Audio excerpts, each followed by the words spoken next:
Hi everyone, good morning and welcome on Degree. So today we're going to be talking about a business model known as dropshipping. Perhaps a lot of you must have heard about dropshipping. You know about it, you hear about it, but you haven't actually considered, or you think it's way stressful and it's a big deal and you haven't really considered implementing it per se.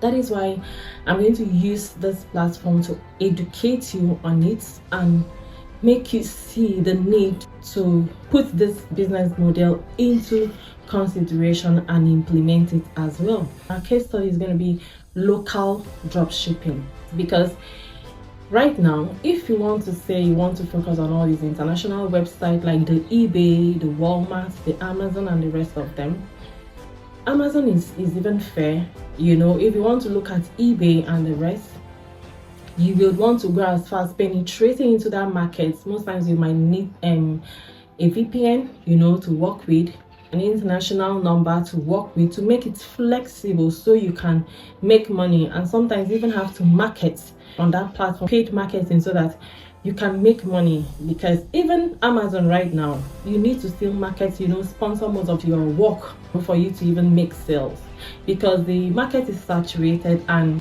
to penetrate it right now and make sales, you need to go extra. So all of this might really be stressful and cumbersome from you as a beginner.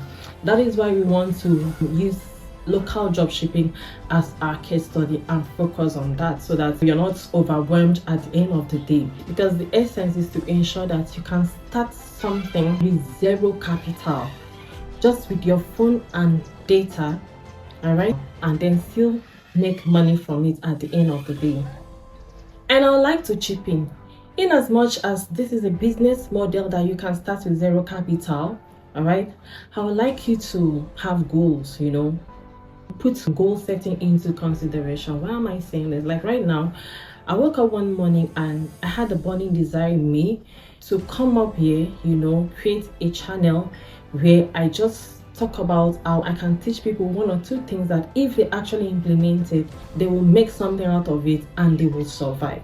I had that burning desire in me, and that was as a result of the economic downtimes, how things are hard, how people are complaining, how things are really tough.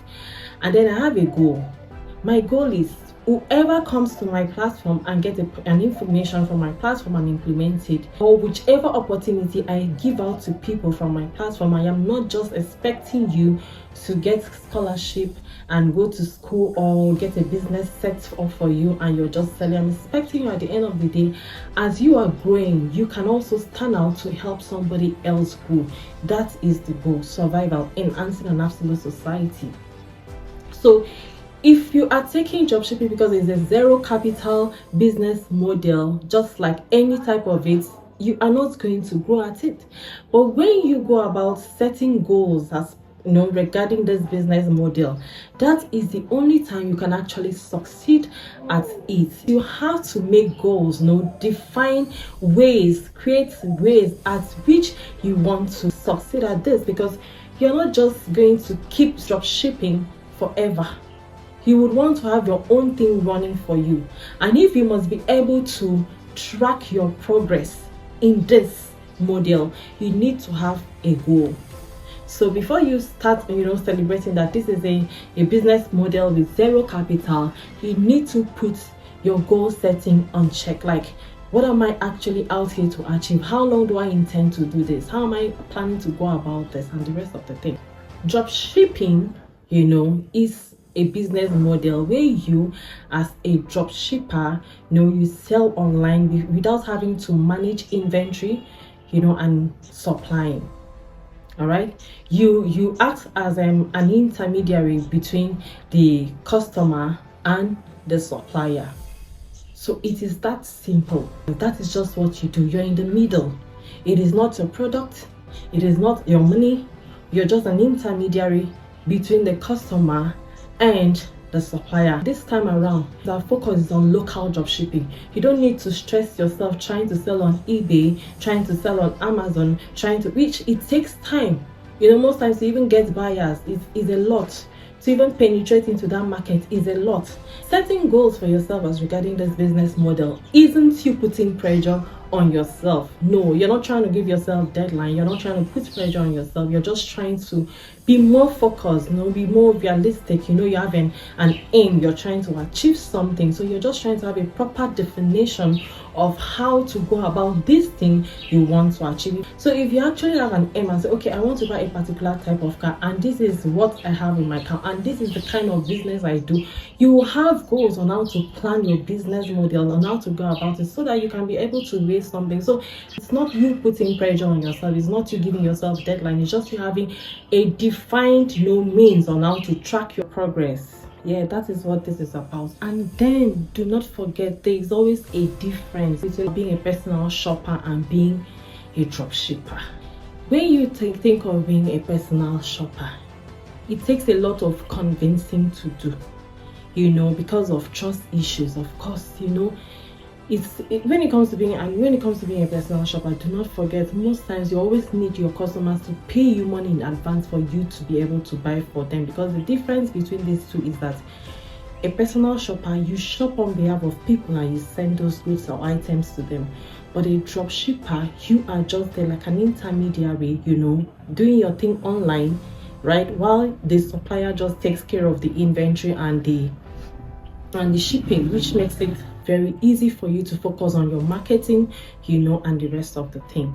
Now, but that notwithstanding, if you are a personal shopper, you can always try as much as you can, to give your customers an option of using an agent, or probably using someone, telling them to use somebody they know to maybe track you, so that when you're done buying the items for the customer, and maybe you're about to send them out for delivery, so the person can come and meet you, check those items, verify, and then they pay you your money while they do the shipping for the customer. But then do not forget, this is where the problem lies, because most times our major concern is starting something with zero capital, in case you don't just have. But in the case of personal shopper, if the customers are finding it difficult to trust you with their money in advance, that means you're going to use your money. And have you thought of using your money and then tomorrow to buy these things for them, and then at the end of the day they keep telling you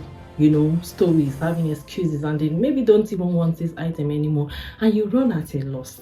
So this is why I really just would want to talk more or focus on drop shipping than being a personal shopper. But that notwithstanding, I feel that there is still ways you can go about it to still make money regardless. And then again, as a drop shipper, please try to put your product choices into consideration. You don't just sell products because you've seen somebody or a vendor close to your house that is selling products, or that that has a store and has product, and you feel you should just sell products. So you have to be very strategic and calculative when it comes to selling products. For instance, now if it's rainy season, there'll be high demands for, let's say, umbrella, hoodies, duvet, thick outfits. So you don't end up just wasting time selling things carelessly, because you do not intend to be drop shipping forever. You would want to do your own thing. So you have to be very strategic about the choices of products you want to put out there for sale. So now let's dive into how you can go about this thing easily, without issues, without having problems, and then you make money from it. All right, when you consider being a drop shipper, the first thing you would actually want to do is check for vendors, source for right vendors, trusted vendors, not just any vendors. Vendors that are out and ready for, first of all, do business with you. Vendors that are ready to allow you always come in, like they agree on the terms of your kind of business model. All right, you look for these vendors that will always allow you come in and take pictures, and please do so well to always take good professional pictures, quality pictures that you can put out there, and the customers will see it's attracting, it's calling, it's revealing enough for them to see the details of the product and even think of approaching you. You source for trusted vendors. vendors that sell very quality things but at very affordable rates, so that you can also make profit out of it.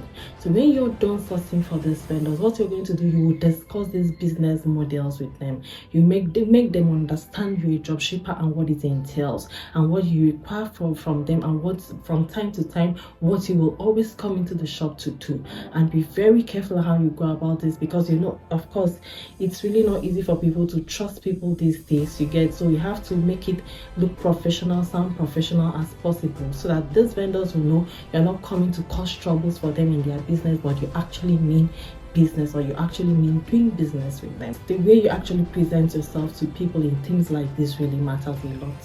Nobody wants to open a business and want unserious people to come and bug them. So you have to be very polite and careful about the way you go about these things. When you have an understanding with this vendor, all right, and you guys are in the same page, next thing you would want to do is creating an online shop, an online store per se. You know, I don't know which platform works for you when it comes to social media. I don't know if it's TikTok, if it's Facebook, if it's Instagram. I don't know which of them, but you're going to find one of them and create an online store for yourself. And please do so well to work on your bio. Forget about using logos and flyers and whatever as your display picture. Please try to use your own picture. It's more professional, it's more convincing. Someone comes to your page and find it easy to trust you. And please try to work on your bio, make it look as professional as possible. Let it project what you sell. Let someone find the details of your business in your bio. Let someone not come to that page and be struggling to understand what you are doing, what you're selling, or what you represent. And likewise, your landing page, which is your WhatsApp, where you close deals with your customers. Please make that one as professional as possible. Use your pictures, not flyers, not logos, and work on your WhatsApp and catalogs. Always endeavor to post pictures as much as you can concerning the products you sell on that catalog. The next thing you consider is to focus on marketing. What this entails is over time you would run adverts, because why are you trying to run adverts? Now you might not stress yourself about running adverts. You're running adverts because you are intending to reach a more wider audience. Yes, the more you use money to look for money. So when you run adverts over time, you reach a more wider audience, which is actually good for business. But now if you don't have the capacity to run adverts, there's still ways you can still advertise what you are selling. For instance, your church. For every gathering you find yourself, any place you find yourself, always make sure what you do, your business you do, is your identity. Always try to tell 2 to 3 to 4 persons what you do before you leave a particular gathering, before you leave a particular location. Let them know this is what you do, this is what you sell, cry, sing. Let everybody know that this is what you do. From there, you can just be getting your customers. If possible, go on Canva, you check templates for flyers. You know, you just insert information about your business and your online store, and then you go to a printing store, you print it out at least 200 naira, then you photocopy maybe 10 to 15 copies. So wherever you go, you could always give out those flyers to people, and ensure that that flyer, you know, will always take them to your online store on the social media page which you created it, so that when they maybe visit that store, all right, they can always see what you are doing.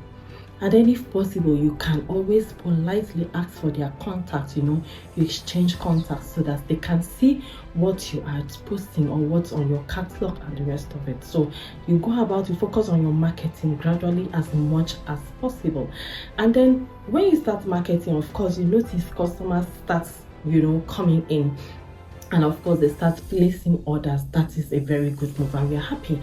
But do not forget, once your customers send their order, all right, once they send this order, please forward the details immediately to your supplier and let them see these customer orders and tell you whether to proceed with this transaction or not, just so that you will be organized. All right. And then another thing we put into consideration on this model is customer service. You're the boss, the head to tail of this business. You know, answering calls, you know, replying messages, it's going to be done by you. So you have to do it accurately. Customer relationship with you matters a lot. This will guarantee if this customer is going to come back or not. So you have to take this part of the business very, very serious. It is an important criteria, of course, if you know what customer service relationship means. Profit margin is another thing you will consider. For every product you display out there, include your profit, but please be very reasonable about this. You do not want to be too excited and you just want to blow things out of proportion. Please be reasonable about how you add your profits for every product you display. Now, what is the profit margin we are trying to talk about? The difference between the amount you charge your customer and that which you're going to send to the supplier. That's the actual amount to the supplier. The difference between these two is your profit. Whatever remains in between this is actually your profit. So you wouldn't want to overdo things. At the same time, you wouldn't want to cheat yourself. All right, so you just have to try to strike a balance and make it as reasonable as possible. So the next thing is payment procedure, right? You should realize that without you sending the supplier's money, the goods cannot get to your customer. So you have to be a very disciplined person at this point. You do not want to collect the money and then you do not deliver. And of course, this customer doesn't even know the supplier. The customer knows you. So it is you the customer is going to drag online. All right, so once this payment is made to you, you have to send the money to the supplier. That is the only time this product your customer paid for will get to your customer. It is the supplier that will handle the shipping fulfillment, and the supplier will not handle this shipping fulfillment if he or she has not gotten the money. So you must always endeavor to be on check and also be disciplined. Ensure you get an appropriate profit for yourself and you do not even think of playing any silly games. Send the money to the supplier so that the supplier can now fulfill these shipping terms. At the end of the day, you are happy, the supplier is happy, your customer is happy. So this business model is as easy as that. Trust me, if you try to implement it and you're serious about it and you have a goal, there is no way you're not going to make something out of it for yourself. Over time, I've done drop shipping and I know what I'm talking about. So I will encourage you try to implement this if you're actually considering drop shipping. And of course, we have other business models we're going to be talking about on this platform. So see you same time, same day, same platform. My name is Eddie Inaji, signing out.